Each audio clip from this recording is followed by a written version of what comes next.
Hi, today we're going to be learning about calculating probability. First, you need to know what probability is. Probability is a measure of the chance or likelihood that an event will occur. Probability is measured on a scale from 0 to 1, where 0 is impossible, so the event is never going to happen, it's completely impossible, and 1 is certain, that means that the event is definitely going to happen. So for instance, 0 could be something like the chance of you flapping your arms and starting to fly. It's not going to happen, it's impossible. Whereas 1 could be saying something like the chance of night following day, because that is definitely going to happen. So that is what our probability scale looks like. Probability can be measured, as I said, from 0 to 1. It can also be measured in percentages as well. So you might hear things like the rain being predicted as a 50% chance of rain or an 80% chance of rain. That is working with probability and representing it as percentages. So we can also work with percentages with probability, but the type that we're going to be working with most is working with fractions like this. So you'll have 0 to 1 working with common fractions, but they can be represented as decimal fractions or as percentages as well. Okay, the next thing we're going to go on to is the sample space, which is represented by the letter S. Okay, a sample space is the set of all possible outcomes of an experiment or trial. So an experiment or trial is when you are doing something like flipping a coin or rolling a dice or taking a card out of a pack or something like that. Something that can be repeated and that you don't know what the outcome is going to be. That is an experiment or a trial. Okay, so when you do an experiment or a trial, there are a certain number of outcomes that could happen depending on what the experiment is. If you're flipping a coin, then you can either get heads or tails. If you are rolling a dice, you can get the numbers 1 to 6. If you are taking a card out of a pack of cards, you can get any one of the cards that are in that pack. So the sample space is the set of all the possible outcomes of that experiment or trial. Okay? The size of the sample space, which we represent with this NS, the N meaning number, so it's the number of outcomes in S, which was the sample space. So it's the number of possible outcomes in the sample space. So the size of the sample space is how many possible outcomes there are altogether for whatever trial you're doing. Okay, now let's go on to an example. In this example, we need to write down the sample space and the size of the sample space for flipping a fair coin. Now, just before we move on, just so you know, when you're doing probability like this, you need to be working with things that are fair, like a fair coin or a fair dice. They can't be weighted on one side or loaded. There needs to be an equal chance of each outcome happening. Okay, otherwise you can't work out the probability. Okay, so to work out or to write down the sample space, we are going to write down all the different things that could happen when we flip this coin.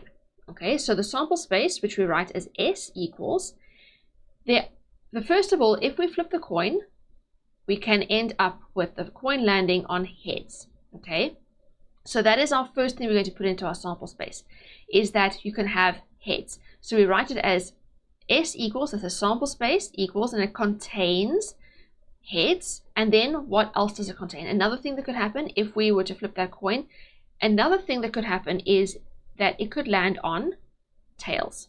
Okay, so we also are going to put into our sample space tails. These are the two outcomes. There's no other outcome that you could get when you flip a coin. It's either heads or it's tails, so that we can close that, and that is our complete sample space. Okay, so that's how you would write down the sample space or the outcomes in a sample space. The number of outcomes in the sample space is the sample space size. Okay, so the number of outcomes in a sample space, in this case, there are two things that could happen, so the number of outcomes is 2. So the size of the sample space is 2. Okay, so now I'm going to give you one that you're going to do for yourself. In this activity, you need to write down the following for rolling a fair dice. First, you need to write down the possible outcomes in the sample space, and then you also need to write down the size of the sample space. I'm going to give you 1 minute to work on this activity.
Okay, so let's see what you should have got when you did this activity. So first of all, you had to look at what are all the different possible outcomes that you could get when you roll a dice. So when you roll a dice, there are 6 things that could happen. You can either get a 1, a 2, a 3, a 4, a 5, or a 6. So those are the things we're going to be putting into our sample space. So first we have our S for our sample space equals, and then it has 1, 2, 3, 4, 5, and 6. And then we close it because that is our complete sample space. So those are all the possible outcomes that you could get when you roll this dice. Okay. Then the size of the sample space, that is the number of things that there are, or the number of possible outcomes that there are in the sample space. So that in this case is going to be 6. So that's what you should have got for that activity. Okay, now we're going to go on to events, which we use the symbol E for. So an event is a specific set of outcomes of an experiment or a trial that you are interested in. Okay, so say you're rolling a dice and you are interested in getting a 6 or something like that. So the event is what you are interested in, okay, when you do this particular experiment, whatever it is. The size of the event, which we use the symbol NE for, is just like the size of the sample space, is the number of outcomes in this event in this case. So sometimes an event will have more than one outcome that would satisfy the conditions for that event. So say for instance you're rolling a dice, you want to know the chance of getting an even number. Now there are 3 numbers on the dice that are even. There's 2, 4, and 6. So all 3 of those satisfy the conditions for that particular event, where the event is getting an even number. Okay, so the event is what you're interested in. NE is the size of the event, or the number of favorable outcomes. That's the number of outcomes that satisfy the conditions for that event. Okay, so let's have a look at an example. In this example, you draw a random card from a pack of playing cards, which has 52 cards altogether, and you want it to be a spade. We need to write down the possible outcomes in the event set and the size of the event. So in this case, the event is getting a spade. That is what we're interested in. That's what we want to happen. Okay, so the event is getting a spade. So we need to write down all the possible outcomes in that event set, and we need to write down the size of the event. Okay, so first of all, you need to know, when you are going to do this, you need to know what, like in the case of a pack of playing cards, you need to know what the cards are. Okay, so a pack of playing cards contains spades. It also has hearts and diamonds and clubs. Those are the 4 suits, and each of them has got 13 cards in them. It's got ace, and then 2 to 10, and then jack, king, and queen, or jack, queen, and king. Okay, so those are the different cards in the pack of cards. In this case, we are only interested in the spades. So these are the spades over here. So I've got ace, 2, 3, 4, 5, 6, 7, 8, 9, 10, and then jack, queen, and king. So these are all the spade cards over here. So if we want to take a card out of the pack of cards, which is a spade, it would have to be one of these cards. If I take any other card out, it's not going to satisfy the conditions for this event. Okay, so this event contains all of these cards. So if we're going to write down the possible outcomes in this event set, then we need to write down all of these. So I'm going to write it like this. So I've got E for the event equals, here I've got A for ace and S for spade. So that's just how I'm writing it in like a short form. So AS is the ace of spades. Then I've got the 2 of spades. Then I've got the 3 of spades, the 4 of spades, 5 of spades, 6 of spades, 7 of spades, 8 of spades, 9 of spades, 10 of spades, jack of spades, queen of spades, and then king of spades. And that is the last one. So now we can close that set. So that is the complete set for this event where we are interested in getting a spade. Then the size of this event is how many outcomes there are in the event. Now there are 13 altogether. If you count this, you'll get 1, 2, 3, 4, 5, 6, 7, 8, 9, 10, 11, 12, 13. There are 13 altogether. So the size of this event is 13. Okay, so that's what an event is and the size of the event. Now we're going to be using this information, everything we've learned so far, to actually go and calculate probability, which is what our goal was in this whole lesson. Okay, so first, before we can calculate probability, you need to know what the notation is that we're going to be working with. So over here I've got PE, this is the probability of whatever the event is. Now this E you will replace with whatever the event is. So if you want to know the probability of getting a 6 when you roll the dice, you can put a 6 inside here. If you want to know the probability of getting a Queen of Hearts when you pull a card out of a pack of cards, then you'll write in here Queen of Hearts, or a short form of that. Okay, so the event is whatever you are interested in. In order to work out the probability, what we are going to do is we are going to take the number of outcomes in the event and divide it by the number of outcomes in the sample space. Okay, so to work out the probability, we take the number of favorable outcomes, which is the number of outcomes that satisfy the conditions of the event. So whatever we are interested in finding out, we need to write down how many different ways that could happen. That goes at the top. And then at the bottom is all the different things that could happen all together. So that's all the different possible outcomes that there could be. And that is how we work out probability. Okay, so let's go on to an example now where we're going to actually work out probability. So in this example, you roll a dice and we need to work out the probability of a number of different things happening. We're going to work out the probability of getting a 6. We're going to work out the probability of getting either a 3 or a 5. We're going to work out the probability of getting a number that is less than 5. We're going to work out the probability of getting an odd number. We're going to work out the probability of getting a number that's less than 7 or a number that is greater than 7. And we're going to work out the probability of getting a number that isn't 6. Okay, so first of all, let's just remind you of what you can get when you roll a dice. So when you roll a dice, there are obviously 6 different things that can happen. You can get a 1, or you can get a 2, or a 3, or a 4, or a 5, or a 6. So these are all the different things that you can get. There are no other things that you can get when you roll the dice, a standard dice. Okay, so let's have a look at how we would work out the different probabilities. So for the first question, question A, we're working out the probability of getting a 6. So we're going to write it like this. The probability of getting a 6. So inside the brackets, I say what I'm trying to work out the probability of. Okay, what is the event? In this case, it's a 6. I want to get a 6. Okay, so now, remember the top number is going to be the number of ways that this event can happen. Now, if you look at the dice over here, there is only one dice that satisfies that condition. There is only one dice that is a 6. Okay, so then my top number is going to be a 1 because there's only one thing that can happen to give me that, or that'll fit into that event. Okay, then at the bottom, I'm going to have the total number of possible outcomes that there are, which in this case is 6. So it's 1 out of 6. Now, if this fraction can be simplified, you need to go and simplify it. In this case, it can't, so we're done with that question. Okay, so it's 1 out of 6. Right, the next question, we're working out the probability of getting a 3 or a 5. So over here, the probability of getting a 3 or a 5, so inside the brackets, that's what I write over there. And now let's go and work it out. So first, let's have a look at our dice and see what are the things that can happen that would satisfy the conditions for this event. It has to either be a 3 or it has to be a 5. None of the other ones over here will work. Okay, so when I roll this dice, there are 2 ways that I can have it landing on something that will satisfy the event of getting a 3 or a 5. So that means my top number is going to be 2 because there are 2 favorable outcomes. And then the bottom number is still 6 because there are still 6 outcomes altogether. This I can simplify, so I need to simplify that, and that gives me 1 over 3.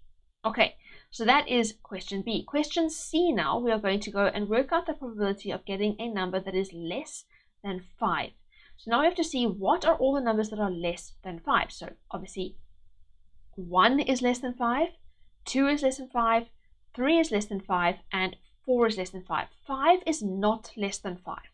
Okay, so we're not going to include it. It's not less than and equal to 5, it's just less than 5. So it's these 4 over here, 1, 2, 3, and 4. So because there are 4, we're going to have a 4 at the top here, and there are still 6 outcomes altogether that are possible, so I'm going to have a 6 at the bottom over there. This can be simplified, and that will give us 2 over 3. So the probability of getting a number less than 5 is 2/3. Okay, now let's go on to the next question, which is to work out the probability of getting an odd number. So now an odd number, we need to look at all the different possible outcomes and see which ones are odd. The first one over here is 1, that is odd. 2 is even, 3 is odd, 4 is even, and 5 is odd, and 6 is even. So the outcomes that satisfy the conditions for this event are this one, and this one. There are 3 altogether. So I've got 3 out of my total number of outcomes, which is 6. So that gives me 1 over 2, or a half. Okay, so there's an even chance of that happening. Okay, then the next question is, what is the probability of getting a number that is less than 7? So let's have a look at all the outcomes that satisfy the conditions for getting a number less than 7. So 1 is less than 7, 2 is less than 7, 3 is less than 7, 4 is less than 7, 5 is less than 7, and 6 is also less than 7. So this is a total of 6 out of 6. Now, because every single one of these outcomes satisfies the conditions for this event, this is equal to 1, and it is certain. It is definitely going to happen. You're not going to roll a normal dice and get a number that is not less than 7. You are definitely going to get a number that is less than 7. So this is certain, it is definitely going to happen. Now, we could have skipped straight to that if we wanted to. The same thing in the one where I was asking for the odd number. You could skip straight to a half, because you know that half the numbers on the dice are even, half of them are odd. That means that the probability is going to be a half. So you don't have to always show the working out every time. You can go straight to the answer if you do already know what the simplest form is. Okay, so over here I could have gone straight to 1 because I know that every single one of these is less than 7. So it is certain. It is definitely going to happen. Okay, then the next question, what is the probability of getting a number that is greater than 7? So in order to roll a dice and get a number that is greater than 7, I have to have a number that is greater than 7 on that dice. Now, in this case, I don't have anything that is greater than 7 on this dice. I've got the numbers 1 to 6. None of these are greater than 7, which means that I have 0 at the top. There are no outcomes that are favorable in this experiment. I can't get a number greater than 7 when I roll a standard dice. So that is 0 out of the normal 6, which is the number of total outcomes that there are, and that means that it is equal to 0. Now again, here you can skip straight to 0. If there are no favorable outcomes, then the probability is 0, which means that it is impossible. It cannot happen.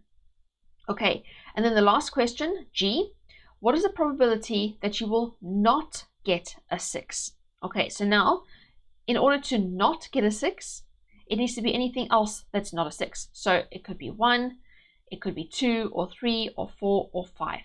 Okay, any of those are not 6, and that means that I can have 5 over the total 6, which I can't simplify. Okay, so the next activity you're going to do by yourself. In this activity, you draw a random card from a shuffled deck of playing cards, which contains 52 cards altogether, and you need to work out the probability that you will get a Queen of Hearts, that you will get a King, that you will get a Diamond, that you will get a face card, that you will not get a face card, that you will get a red card, that you will get a green card, or that you will get a card that is either red or black.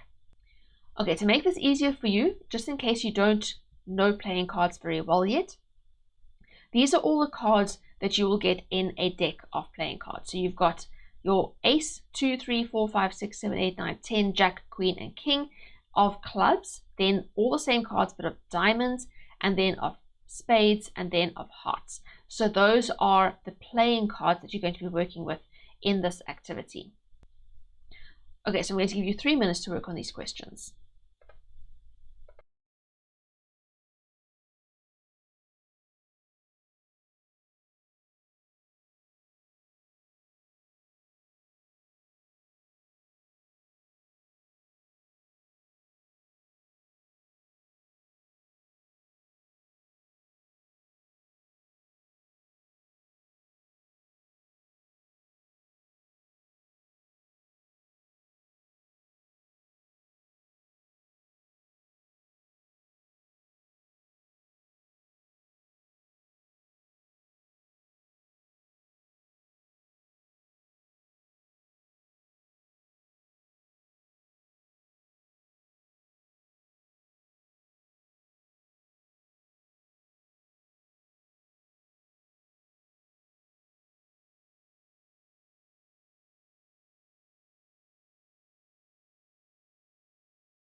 Okay, so let's go through that activity and see what you would have got.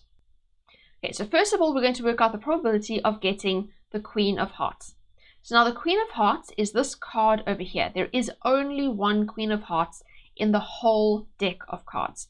Okay, so it is, our top number over here is just going to be a 1 because there is only one Queen of Hearts.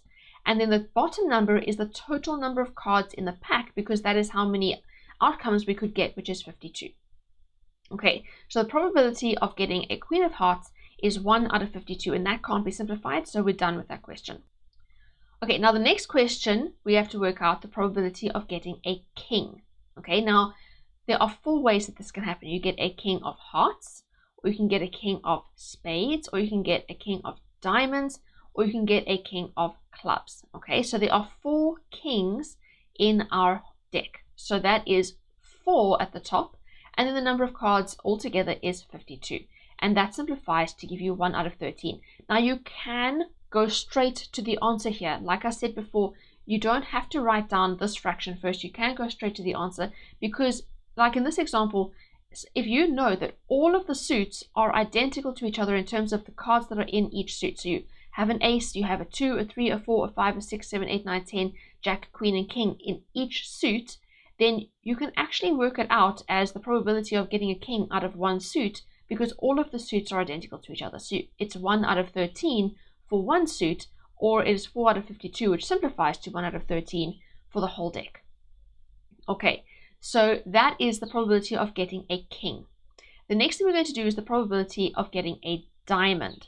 Okay, now a diamond is these cards over here. So we've got the ace of diamonds, the 2 of diamonds, 3 of diamonds, 4 of diamonds, 5 of diamonds, 6 of diamonds, 7 of diamonds, 8 of diamonds, 9 of diamonds, 10 of diamonds, jack of diamonds, queen of diamonds, and king of diamonds. Those are 13 cards altogether. So you have 13 at the top and 52 at the bottom, which simplifies to 1 out of 4. Again, you can go straight to the answer because you can see that this is 1/4 of the whole pack. Okay, you've got 4 suits. Each suit has got the same number of cards in them. So it is 1 out of 4 suits. So it's 1/4. So you can go straight to the answer there as well. Right, then the next question, we have to work out the probability of getting a face card. Now, a face card is a jack or a queen or a king. Okay, now you can get a jack or a queen or a king of any of the different suits. So you have jack, queen, or king of clubs. You've got jack, queen, or king of diamonds. You've got jack, queen, or king of spades. And you've got jack, queen, or king of hearts. So there are 12 face cards in the deck altogether. So you've got 12 out of 52, which simplifies to 3 out of 13. Now again, you can go straight to that answer. If you look at it just as one suit, because all 4 suits are the same, there are 3 face cards out of a suit which contains 13 cards altogether. Okay. Then the next question, we had to work out the probability of not getting a face card. So those are all the other cards in the deck. Okay, so we just worked out the probability of getting face cards. Now we're going to work out the probability of not getting a face card. Okay, so first of all, let's go and have a look at what all the face card or the non-face cards are. So you've got ace, 2, 3, 4, 5, 6, 7, 8, 9, and 10 of clubs. Then you've got the same cards of diamonds and the same cards of spades and the same cards of hearts. So we've got 10 cards in each of the suits. So that is 40 altogether that are not face cards.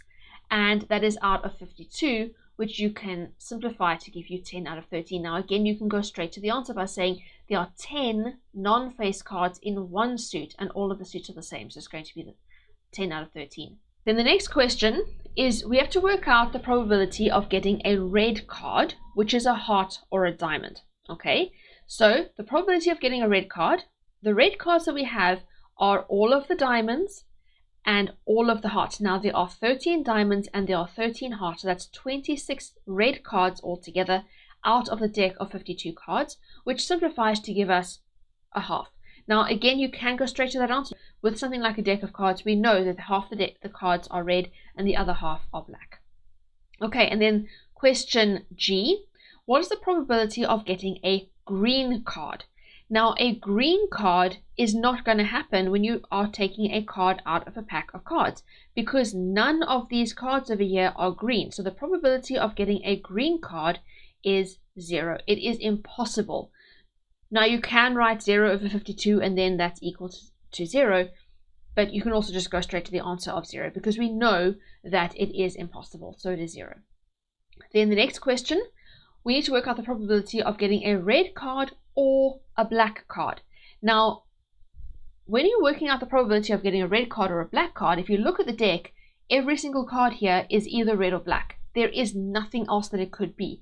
So that means that if you take a card out of the deck, it is going to be red or black. It is certain. And because it is certain, all of them are favorable. So we'll have 52 over 52, which will simplify to 1. We don't need to write 52 over 52. We can go straight to 1 because it is certain. Every single one of the outcomes is favorable. And that is how we calculate probability. Now that we've learned the concepts in this lesson, it's important to practice, practice, practice. If you haven't already got the worksheet that goes with this video, you can find it by clicking on the link in the description below. The worksheet comes with an extra exercise full of questions for you to work on to master the concepts covered in this lesson. If you found this video helpful, please hit the like button so that others can benefit from it too. Also, be sure to subscribe so that you can easily find my other lessons, and hit the bell so that you will get notified about lessons as I upload them.